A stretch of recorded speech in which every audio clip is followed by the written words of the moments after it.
Welcome back, guys, to Phoenix Wright, Spirit of Justice, where since last episode, I've had the joy of editing up all the last week's episode, which, after this statement from Taras, she's a spirit medium who knows Lady Kee'ra's true name, so she could have done it. We were a bit stumped on this, though, guessing that this was what we were looking at.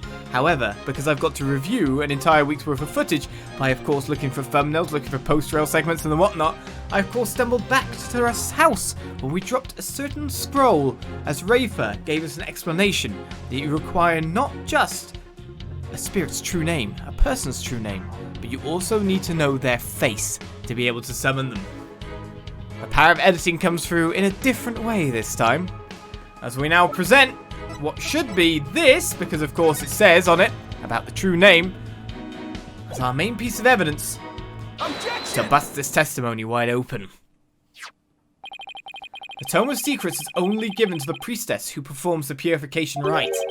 Is it your proof that my client could have channeled Lady Kee'ra?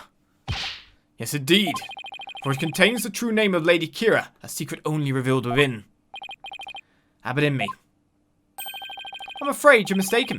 This couldn't have been used to channel Lady Kee'ra. What nonsense! But Mr. Wright, would you care to explain? This is why my client couldn't have channeled Lady Kee'ra. It's the face, obviously. The mask itself. Well, I don't want to put myself in a weird position and get it wrong again. Lady Kee'ra's face is hidden behind a mask in the Tome of Secrets. You need both a name and a face to channel a spirit. It can't be! Without a face, it would have been impossible for my client to channel Lady Kee'ra. Oh my! Therefore, the claim that she became Lady Kee'ra by means of spirit channeling is patently false. Gah. With Lady Kee'ra out of the equation, my client had no motive to commit murder. But then, who is the rebel-hunting Lady Kee'ra we've been reading about in the paper? Yes, who is this other suspect, if indeed there is one at all? Let us hear the defense's brilliant deduction. Think. True identity of Lady Kee'ra is the key to solving both murders. I thought Mrs. Inmi was suspicious, but a pregnancy takes her out of the running. And Mr. Arable is a rebel, so that doesn't make sense. That leaves us with... Mr. Wright, you have that look again. The one way you know you have to say something, but you can't figure out what it is. You mean a Phoenix special's coming, right? This is my chance to really turn up the heat. I'll just have to stir the pot till something floats to the top. A Phoenix special! His favourite cooking. Your Majesty, I know who's been posing as the rebel-hunting Lady Kee'ra. You too? Are you sure about that? Yes, completely. He's not. It's a Phoenix special, isn't it? I sense that I may regret this, but please go on and explain. Thank you, Your Majesty. This is who's been posing as the rebel-hunting Lady Kee'ra. Right, so you're basically... Well, obviously it's not Albie. We wouldn't say it would ever be Maya or Emma. Trusting me standing right in front of us. We could say it's Nahuta Sadmadi. During the discussion, of course, leading up to this, we could say it's Rafa, but we kind of know that's probably not true. Basically, the discussion leading up to this ruled out by Phoenix's omission, Beh'leeb, and that's, which leaves just one person to choose from a pot that was stirring. Take that! Hooray, Zeh'lot. The true identity of the rebel-hunting Lady Kee'ra we seek is... Hooray, Zeh'lot. What's this? The High Priest's murdered disciple was Lady Kee'ra, you say?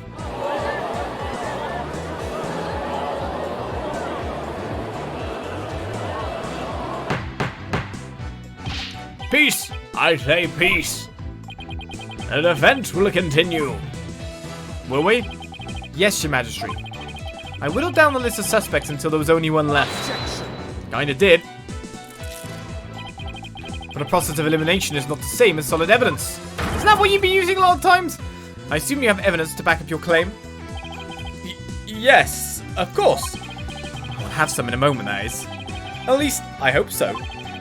Maya wasn't Lady Kee'ra, and neither was Mrs. Inmi or any of the other possibilities. That leaves Zeh'lot, and I have the evidence to prove it.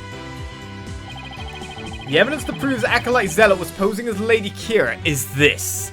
So I think I know 100% definitely what we're going for here, if I can even get to it, that is. Yes, it is. Lady Kee'ra's warning. A warning from Lady Kee'ra to have it in me. Only someone capable of entering the priest's home could have delivered it. Which, of course, is 4 people. Maya, Turust himself, but of course the warning was to him.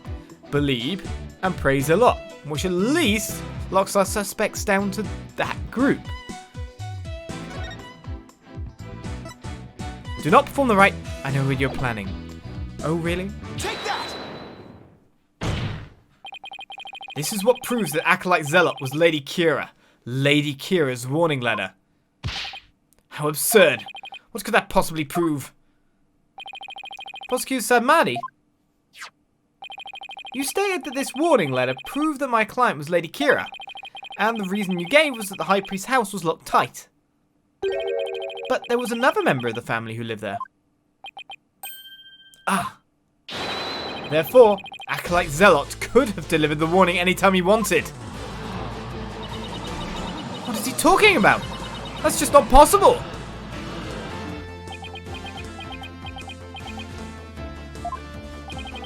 Are you saying Lady Kee'ra was not the culprit, but rather the victim?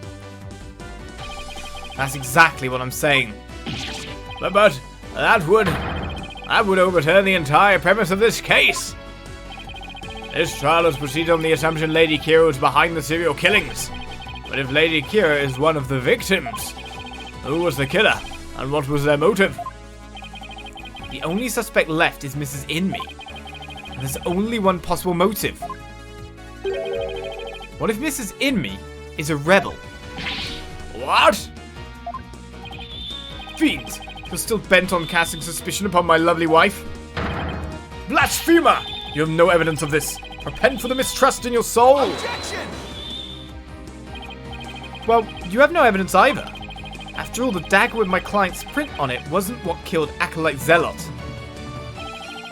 And the plume Punisher theme that he heard could have been an alarm clock. That means all of the evidence linking her to the crime have been called into question. Was Lady Inme a rebel, and did she pose as Lady Kee'ra to kill Acolyte Zeh'lot? Or was Acolyte Zeh'lot a rebel, and was he accused the Lady Kee'ra who killed him? I would say either scenario is just unlikely. What are we to do now? The alarm clock, you say? Do you mean the one in the rebel hideout? Yes, but what of it? So that's it. What's gone into him?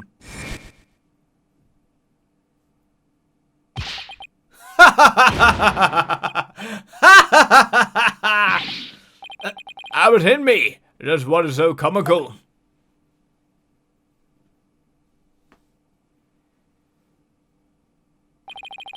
Forgive my outburst. That has simply tickled my funny bone. What did? The theme song came from the Plume Punisher clock, you say?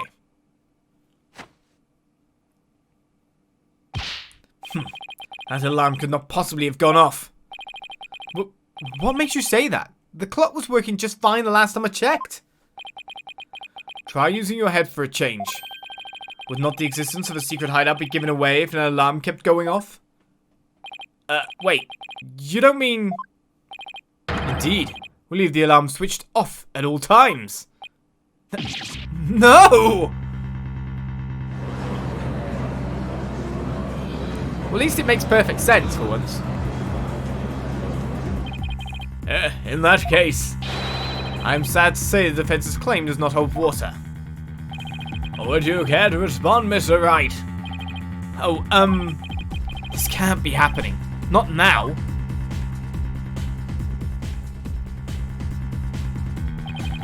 This should put an end to the lawyer's futile struggles. The theme song the victim heard was from the accused's trap, just as we suspected. Therefore, the accused is the rebel hunting Lady Kee'ra, and the victim's killer. I need an opening. Something I can raise an objection to. A Plume Punisher theme song Acolyte Zeh'lot heard in his final moments. I too heard it by way of the listening device. But did you really? If you had heard it, why didn't you testify to the fact before? This is not obvious. I did not know such a tune could become a key matter of dispute. Yes, the matter of the theme song came up before Abbot in me was channeled. Oh, right. Well then, what if he's lying about the clock's alarm being switched off? Miserable wretch. That would be a pointless lie, one easily disproven. If you check the clock, you will see that the alarm is in fact switched off. Ah, come to think of it. What a fine item. And the switch, if I'm right. We set the switch back into the off position before we left. Oh my god, so we've screwed it ourselves? I remember hearing it clearly. Those distinctive taiko drums in the intro etched in my mind. They went... Daka don don don, don don don don. Taiko drums, you say? Distinctive taiko drums in the intro. This trial has gone on far too long. Shall I move ahead to the verdict phase now? By all means. And let us also return Abbot Inme's spirit to the Twilight Realm. Before I go, let me say a word to my darling wife. Objection! Yeah, I'm gonna.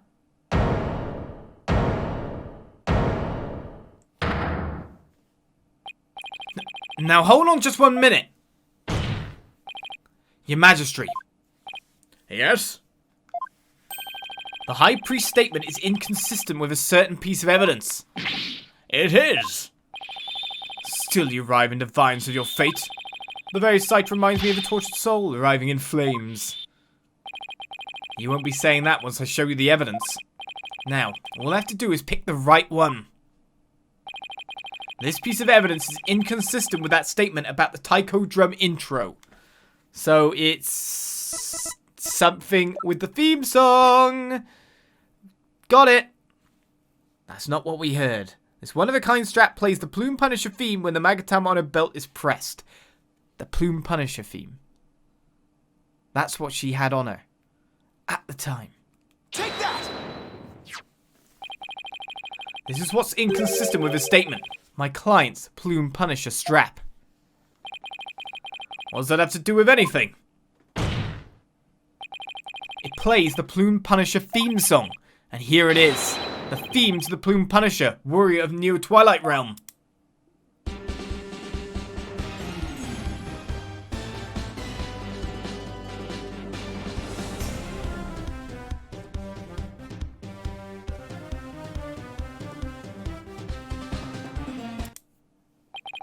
Do you see what I mean? The music the victim heard in his final moments might not have been the Plume Punisher theme song. I'm afraid I'm not following you. What was it if not the Plume Punisher theme? In his final moments, Acolyte Zeh'lot heard the Steel Samurai theme. There are no taiko drums in the intro of the Plume Punisher theme. So what Acolyte Zeh'lot actually heard in his final moments was the theme of the Steel Samurai, warrior of Neo Old Tokyo. Peace, peace, I say! Mr. Wright, what is this Steel Samurai of which you speak? The Steel Samurai, warrior of Neo Old Tokyo, is an action hero show from America. The Plume Punisher theme is a total is very similar to it. If you didn't know about the Steel Samurai, you could easily mistake the two. The fact that Acolyte Zeh'lot heard music from an American action hero show is irrefutable evidence that the accused was in the secret hideout. Actually, no. You have it backwards. Backwards? That's right. Miss Faye met an avid Plume Punisher fan here in Khura'in. And as a token of their friendship, she traded a certain Steel Samurai item she had for the Plumed Punisher strap. And this avid Plume Punisher fan was the one who killed Acolyte Zeh'lot? Yes. And that avid fan is none other than the High Priest's wife, Beh'leeb in me. Objection! Do you have evidence to back up this claim, Mr. Wright? I do. For as forgiving as the Holy Mother is, I doubt she would tolerate yet another dose of your baseless slander. I suggest you prepare yourself to face Her Holiness's wrath. Oh, this is a full knockout, is it? Oh, I'm prepared to turn this entire case upside down, that is. This is my last chance. I better take a deep breath and review the evidence. Very well, then. Please present your evidence, if you would, defense. The evidence that proves Mrs. Inmee was the one who killed Acolyte Zeh'lot is this. Now, where am I looking? And I don't want to accidentally press something by accident and send it off. Here we are. A family photo where you can see clearly the strap and what was traded for it on the killer. Mrs. Inmee's little watch. It's right here in this family photo. Proof that Mrs. Inmee and Miss Faye traded items featuring their favorite characters. Lost of words for a second. A family photo. And what exactly should we be looking at here? The proof that they exchange items featuring their favorite characters is right here. Now let's get the, that should be correct, but now we've got to doubt every presence we do. Look at Mrs. Inmee's left wrist. You can see the Still Samurai's trademark top knot right there.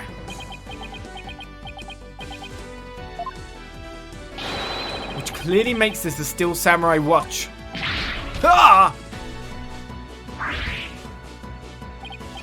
Why, I never knew your wife had such hobbies happening me. This family photo was taken right before Acolyte Zeh'lot was murdered. By that point, my client had the Punisher strap and Mrs. Inmee had the Samurai watch.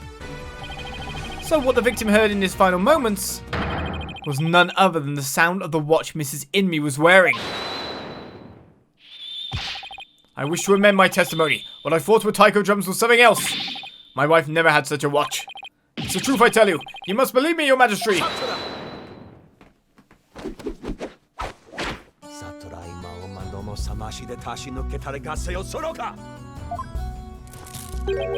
Be not deceived by the defense's loyally chicanery. Now what? He's been pretty quiet up to this point. What does he have up his sleeve? No chicanes, please. There is a big gaping hole in his flimsy claim. A big gaping hole? I don't think so. Oh no, I'm afraid it is there alright. Just like the big gaping holes in your putrid brain. My brain is neither putrid nor full of holes. I'm not a zombie after all. Says the dead lawyer walking. He with narrow vision focuses on what is before him, never seeing the big picture. Or as they say in your country, you cannot see the forest for the trees. For if it is as you said, and Lady Inmee the rebel slew Acolyte Zeh'lot, the rebel hunting Lady Kee'ra, then the rebel hunter would have been dead before the high priest was slain. Ah, that means the high priest could not have been slain by the rebel hunting Lady Kee'ra. Ah, how could I miss that? So tell me, who are you going to say killed the high priest now? No! But why would... The garb was there. The dagger was there. She's the one who's performed that thing so many times. Come on. She would have disguised herself in front of her husband. Do you finally understand the sheer size of the holes that riddle your putrid brain? Ah, I'm in hot water now. I don't have any other suspects in the high priest's murder. You mindless zombie. You should have begun your journey into the Twilight Realm long ago. Now let it go and move on. No, I will never give up. I just need to think things through and figure out who really killed the high priest. Oh, here we go. My brain power's coming to the fore again. If Acolyte Zeh'lot had been Lady Kee'ra, he couldn't have killed the high priest. So the question is, who did? Maybe I can get to the bottom of this by reviewing the events of this case in order. What evidence could tell me something about the crime scene before the murder? So the Warbad dagger or Maya's testimony? Maya's testimony. The red water. It's got to be that, right? Spring was stained red before the rite. Yes. Thank you for bringing that finally. All right. Maya said that the spring had been stained red before the rite even began. spring was already red before the High Priest's murder because of Zeh'lot's blood or Turest's blood? Zeh'lot's blood, because he got moved after. Come on, my brain.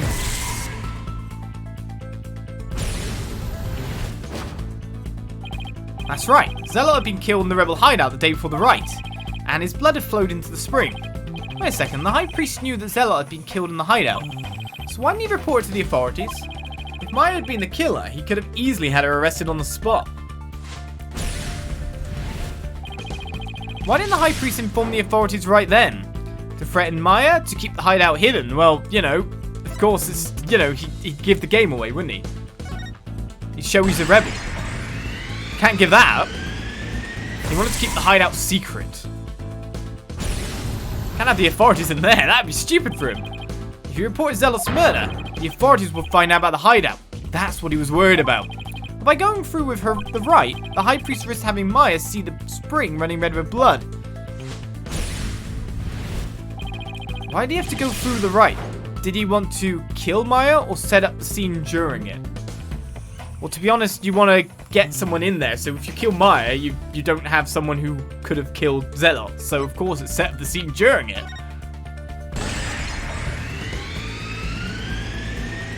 Use the rite to cover things up. He wanted to set up the crime scene to conceal the hideout. And how was he planning on concealing the source of the blood in the spring? He emptied the spring, he used his own blood, or he used Maya's blood. That's crazy. So, he... What?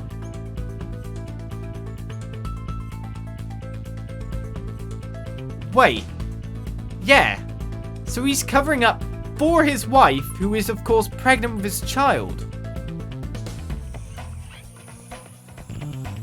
So did he kill himself?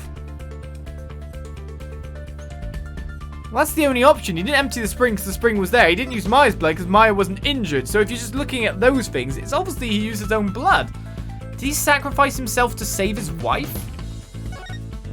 I don't know. Stay in the spring with his own blood. Of course, he may not meant to kill himself, maybe? I don't know. He concealed the source of the blood with his own. That was how he kept the rebel hideout secret. It's all starting to fall into place. That's devotion. I know who killed the High Priest. It was Turest himself.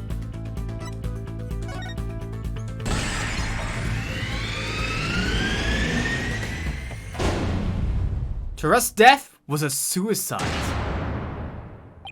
I can't believe it. The High Priest took his own life to keep the rebel hideout a secret. Makes sense when you think about it. The High Priest wasn't murdered by anyone. He took his own life to keep the rebel hideout a secret. What? What's this?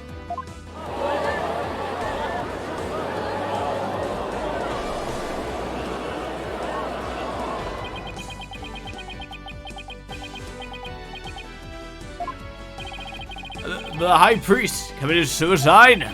I've never heard anything more absurd. No, it makes complete sense when you consider the wife with child. A lawyer has placed a stain on the good priest's death with his putrid brain. His putrid gaping holes are as large as the hole in his logic. What hole? You still fail to understand. You truly cannot see the forest for the trees. You claim the High Priest took his own life. But have you considered who brought the dagger to the Plaza of Devotion? Ah. After the High Priest was killed, the dagger was thrust into Acolyte Zeh'lot's dead body. Only the accused, Maya Fey, could have done that. It is as Prosecutor Sadmari says. Your claim is rather porous in its logic, and your evidence is too weak. You cannot prove that the High Priest took his own life to conceal the rebel hideout. Ah. They're right. The dagger was impaled on Zeh'lot's body. But his body had been placed at the plaza the previous day. Well, Mr. Wright, would you care to respond? Zeh'lot's body was already in the plaza the day before the rite. But what if the dagger was also already in him at the time? The dagger was never at the inner sanctum. Turrust died by a different weapon. Why would that not be a fate? He could just literally launch it off the blooming cliff. It's the easiest way to dispose of a body, as I was saying earlier. He could have stabbed himself in just one chuck, and it's gone. Or he could kill himself using the beaks right in front of him. There's enough bladed things around. Or maybe the broken statue. But the statue in front of him, like the broken light, but the statue in front of him is the most obvious thing. Of course, that's it. What is it?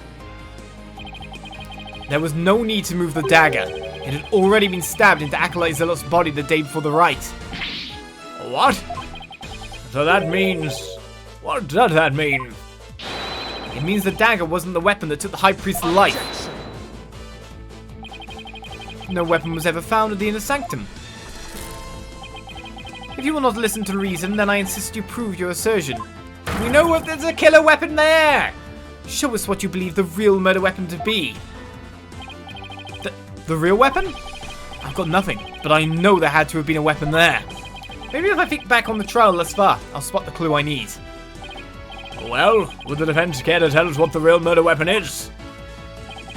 This is what really killed the High Priest. Right, straight away, right at the end.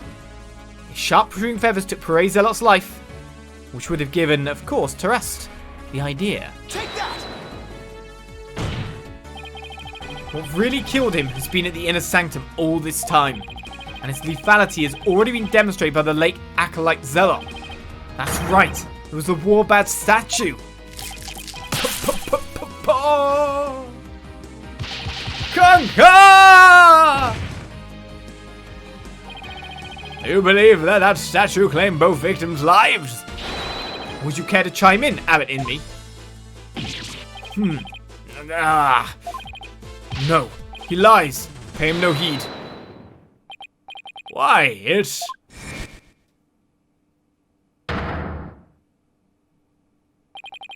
Lady Inmi!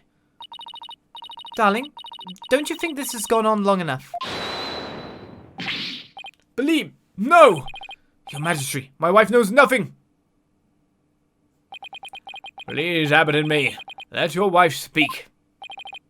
And now, Lady Inmi, please continue if you would. It's that time again. And what time would that be? 2:30 in the afternoon, the time my husband conducts his daily prayers, and the time Pare was slain.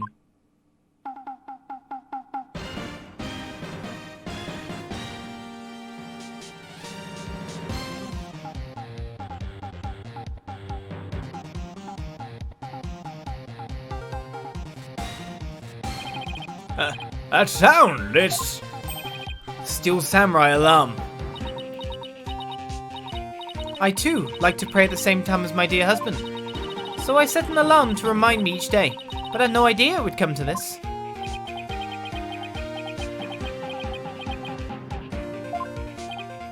No, stop! She knows not what she speaks. Your Majesty, I am the one who slew Acolyte Zeh'lot.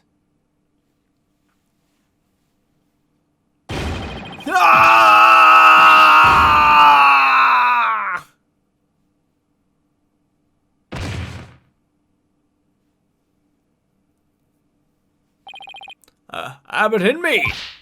Bailiff, summon a physician at once.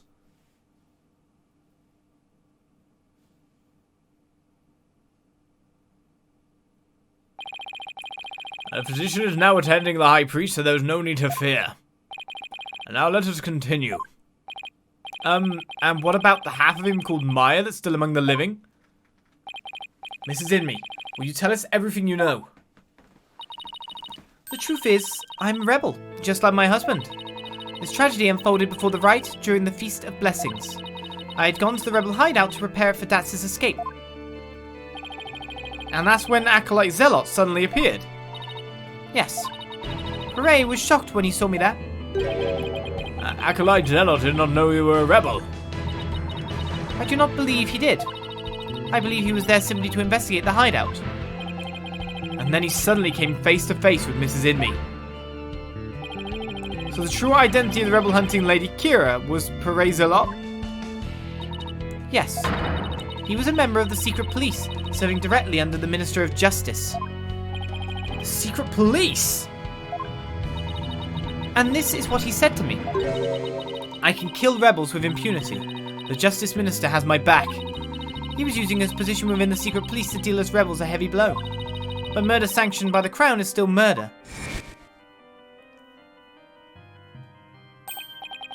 Even without the DC Act, Dirk and his insurgent scum buddies' days are numbered. What's that supposed to mean? Let's just say, I got a little trick up my sleeve, so I'd watch it if I were you. Cause you got a defiant attitude, like one of them dragon dupes.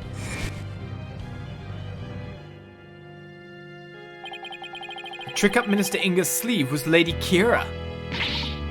No, this can't be! My father would never... This must be a bow out of the blue for Rafa. This explains why Acolyte Zeh'lot abandoned his real name. Yes. He even went as far as covering up the tattoo that all Khura'inist clergy members receive. Lady Kee'ra was a member of the secret police. That explains why no order was given to investigate her attacks. I guess I'm not alone in hearing this for the first time. But... this cannot be! This is true! The Justice Minister is sanctioning state-sponsored murder! Peace! And now, Lady and me, please continue. Khura'in suddenly lunged at me. That's when I pushed the stone slab toward him with all my might. But I never meant for what happened next to occur. Allow me to take it from here. Abbot Hinmi, are you sure you're alright now? I'm sorry you had to see that, but you need not worry about me. I am already dead. Please, we need to know what was so important that you would take your own life. After I learned that my wife had accidentally slain Zeh'lot, I chilled his body with snow to make it seem as if he died more recently than he did. Then I later moved it to the Plaza of Devotion and inserted the dagger into his wound. The plaza was empty at that time, for it was before prayer time had started. Finally, I placed his body in the prayer pose, knowing that no one would notice anything was wrong until the rite had concluded. It's perfectly plausible that no one would disturb him if he seemed to be praying. We do treasure our prayer time after all. So you admit you tried to pin this crime on Maya Fey? Yes. This was all my doing. I never told my wife of my plan, but surely she would have tried to stop me.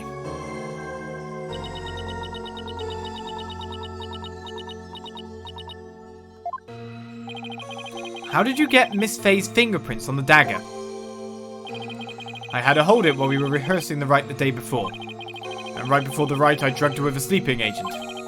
Then I put Lady Kee'ra's robes over the Warbad statue. That means... Maya was probably already groggy by the time the rite started. Finally, I ended my own life, to ensure that the crime would appear to have been by Acolyte Fey's own hand. When your body was discovered, Lady Kee'ra's robes were on the ground. How did they end up there if they were on the statue? After I impaled myself on one of the statue's dagger-like feathers, I used the last ounce of my strength to hurl my body backwards. As I did, I grabbed onto the robes, taking them with me as I fell back onto the ground. How terrible! What possessed you to do such a thing? You needn't have committed suicide simply to frame the accused. Prosecutor Sadmadi, as one well versed in our kingdom's legal system, I would expect you of all people to understand. Understand what? This kingdom's legal system. Mrs. Inmi's crime. Your suicide. It can't be. That would be sadder than sad. Why? I believe the defense knows of what the High Priest speaks. Yes, I finally understand.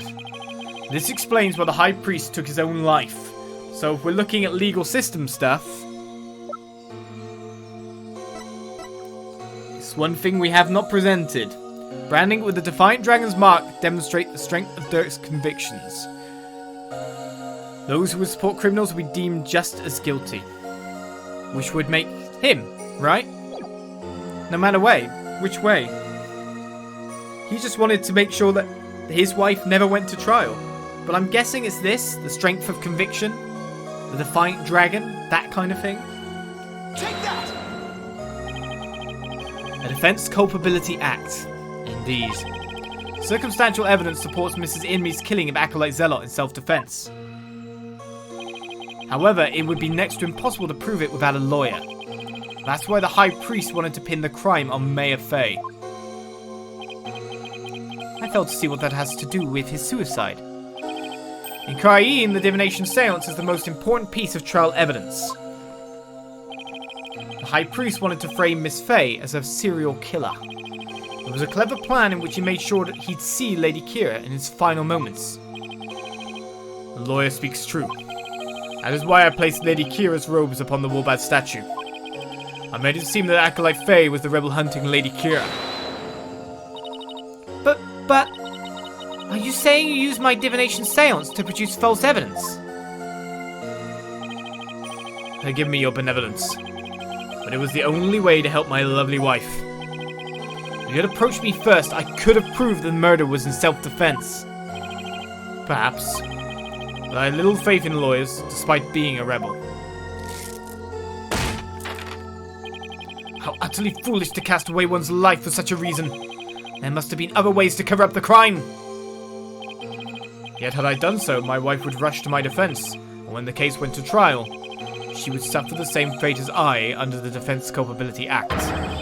I could not have lived with myself had she been convicted because of that fiendish man.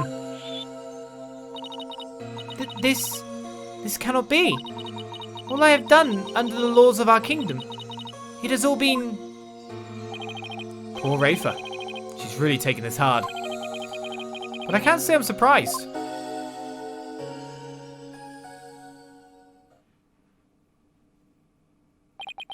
Mr. Phoenix Wright, it is time to show the might of your legal prowess. You mustn't allow another innocent soul to be charged under that despicable law. Of course, I'll do whatever I can. What I have done to you and Acolyte Faye is unforgivable. I can only offer my most humble of apologies. Your Majesty. Yes? I ask that you please look after my wife. You have my word. Your benevolence. It is time that I return to the Twilight Realm. The Magatama of parting, if you please. Very well. Your benevolence. Please, allow me the honor. Yes. It would be more fitting for you to send him on his way. Mrs. Inme. Darling, I'm so glad I was able to see you one last time. Thank you for everything. I'm sorry to leave you like this, my love.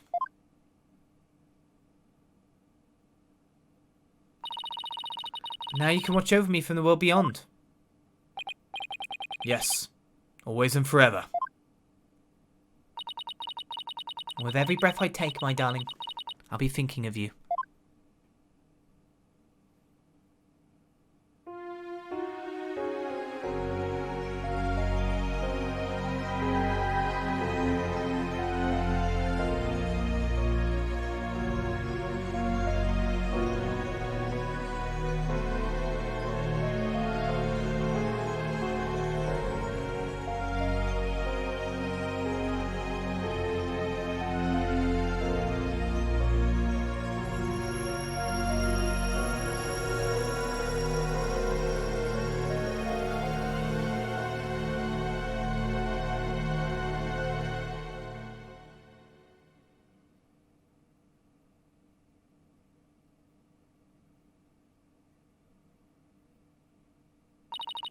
Farewell, my darling Trust.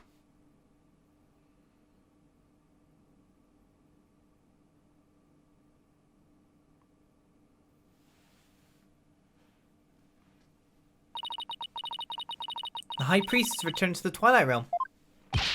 Maya, whatever your name is. So glad to see you back. And fully clothed, which is lucky. I feel great. I guess that means he didn't leave any regrets behind. Oh, but what about the trial, Nick? It's over. It was a sad reality born of love, and a great tragedy born of the Defense Culpability Act. Well, I see no need to continue this trial. Does the prosecution have anything to say? Mr. Phoenix Wright, I owe a debt to you, one that I will pay back in court someday. Now deliver today's verdict and overturn that of yesterday's trial.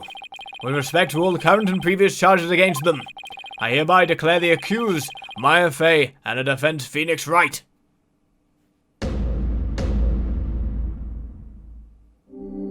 Thank God.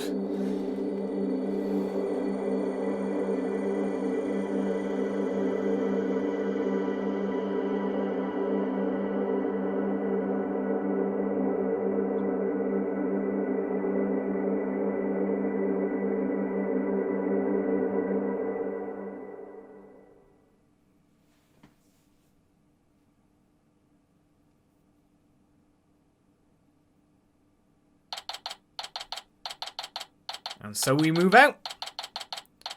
Still wondering exactly what will become of Beh'leeb in me. It was self-defense, and I'm guessing that's proven at this point in time. But we've kind of exposed a lot of stuff about Khura'in and how it's run. So I was thinking, Nick, the legal system here is really stacked against the defense. It's totally unfair. Yeah, he'd even forced the High Priest to make the ultimate sacrifice just to protect his wife. It's just so sad. Protect the status quo, or join the revolution. If the real Lady Kee'ra were here, I wonder which side she would take.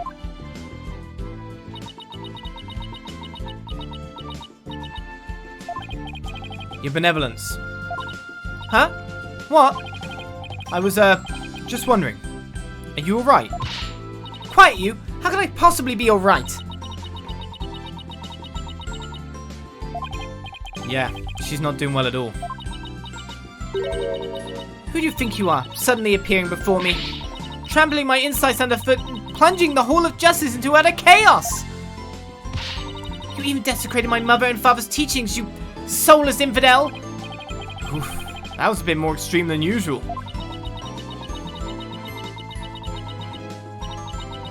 What am I to do? I had always believed that communing with a victim's mitama would lead me to the absolute truth. But each time you overturned my insights, it was revealed that they served to support false charges rather than the truth.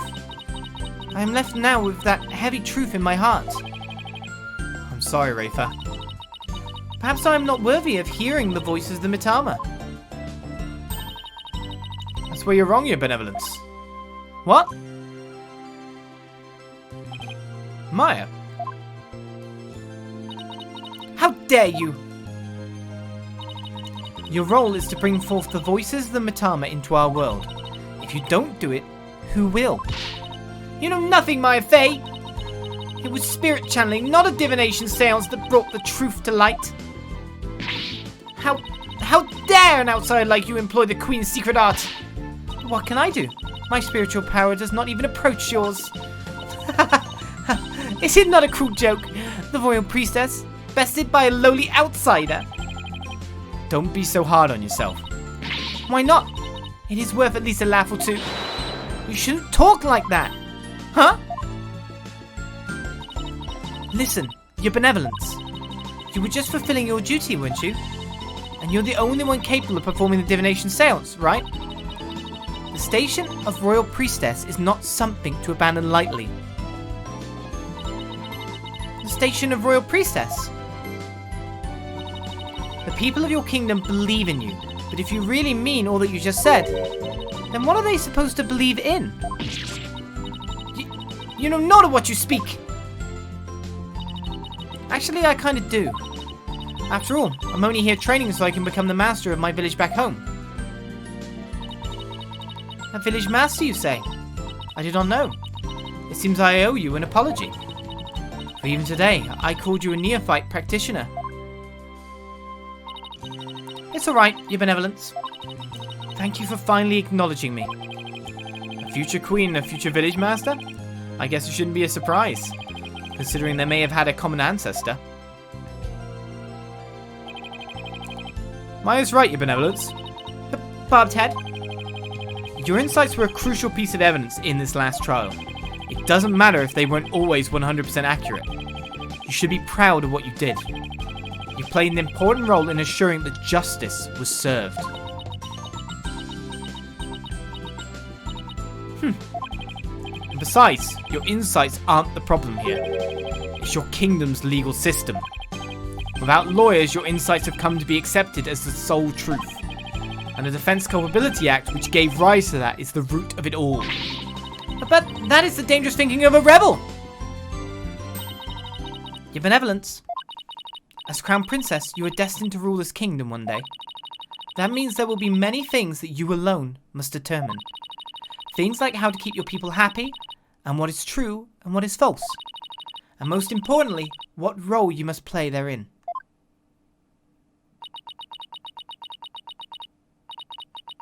I wonder if I'm even up to the task. Knowing you, Your Benevolence, you're more than capable. I've never heard Maya talk like this before. She's really come a long way. What? What was that? It came from the hallway. Smoke! We better go check it out. Hurry! Mrs. Inme! Mr. Wright, Acolyte Faye, I'm so sorry for what transpired. You were almost sentenced to death because of me.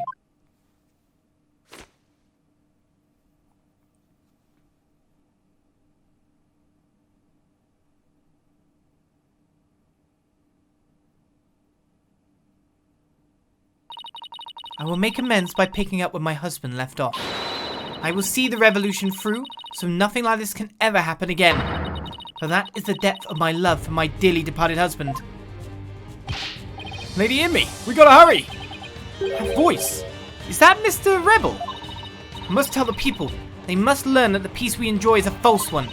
One built on the backs of innocents charged with false crimes under that odious DC Act. We have it in our power to forge a society in which the Lord judges us all of us fairly. Hey there, PW! I wish we had more time to talk, but... Dirk, everything's ready. It's go time. Dirk?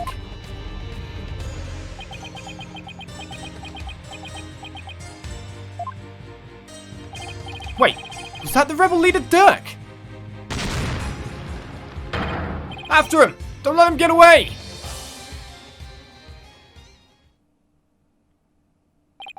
The power to forge a society in which the Lord judges all of us fairly is the start of a legal revolution.